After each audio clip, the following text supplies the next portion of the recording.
Assalamualaikum warahmatullahi wabarakatuh. Perkenalkan, kami dari kelompok 14 akan mempresentasikan hasil gambar kami mengenai sistem penginderaan jauh. Nah, pertama-tama saya akan memperkenalkan diri terlebih dahulu. Perkenalkan, nama saya Nur Fakhrul Razi Ismail dan teman saya Syed Muhammad Al-Bakir. Nah, sebelum kita menyebut, saya akan menjelaskan sistem penginderaan jauh.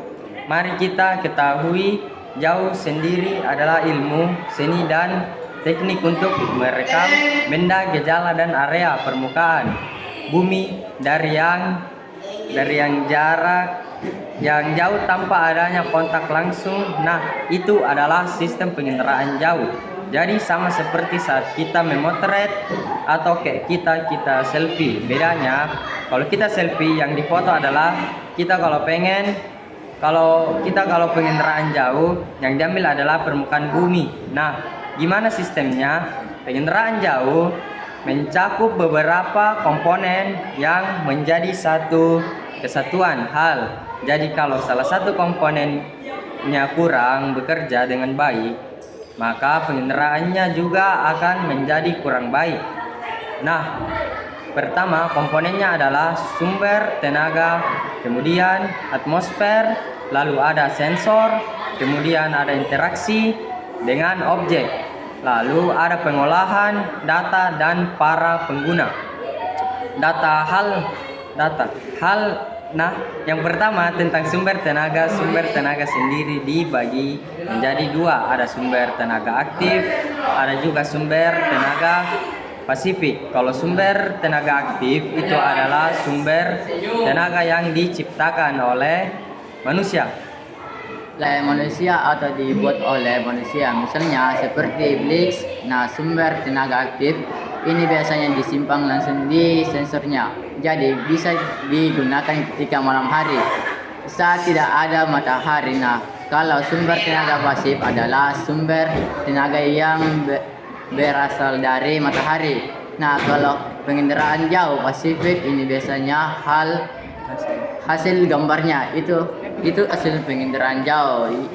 Itu bergantung kepada bagaimana pecahnya, bagaimana cuacanya. Nah, karena itu kalau sistem penginderaan jauh pasif hanya bisa digunakan ketika siang hari, karena matahari hanya ada di siang hari. Yang dua adalah di atmosfer. Ini akan meneruskan cahaya dari sumber tenaga ke objek, yaitu adalah permukaan bumi, entah itu bangunan, gunung, dan lainnya sebagainya. Nah, nanti objek cahaya dari sumber tenaga ke objek yaitu adalah permukaan bumi, entah itu bangunan, gunung. Dari sumber tenaga menuju sensor ini simpelnya kita bisa sebut sebagai kamera, tapi untuk penginderaan jauh ia disebutnya sensor. Jadi untuk gambar dari jarak jauh menggunakan sensornya.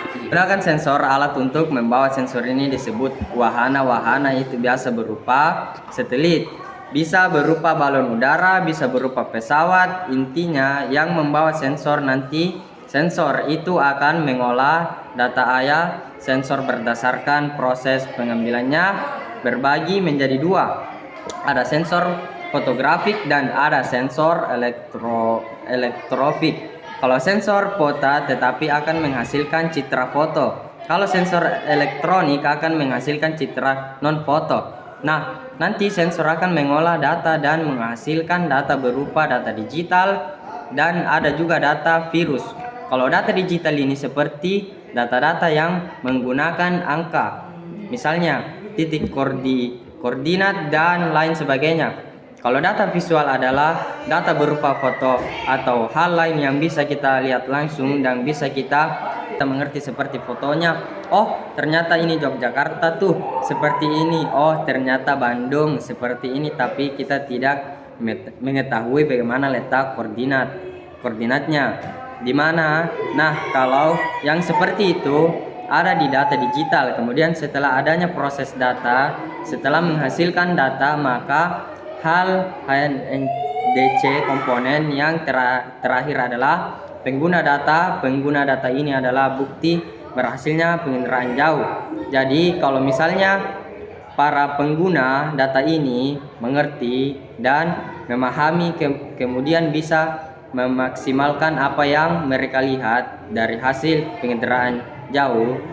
Baik penginderaan jauh ini berhasil. Nah, para pengguna data ini bisa menggunakannya untuk berbagai hal, bisa untuk melihat bagaimana tata wilayah, pembangunan dan lain sebagainya.